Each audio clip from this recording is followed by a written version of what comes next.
tambal sa ubo, gisugba na ang limonsito, di ba? Isa all right, nagtuog bulan. Gisugba tinuod.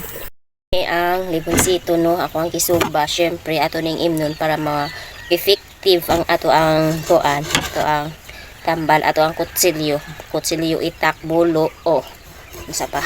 Ayan. Init jud siya. Uy, bakit? Ano? Nag-agas-agas na ang butang na to sa baso. Biri. Init. Init. So, muna itong imnon para effective ang atong saman ko kanang syempre tangang kuhaon nato ning iyahang liso. So, kay atong imnon nga pure nga walang halo, matambal sa mga batang 80s. Bismillah. Meron pa.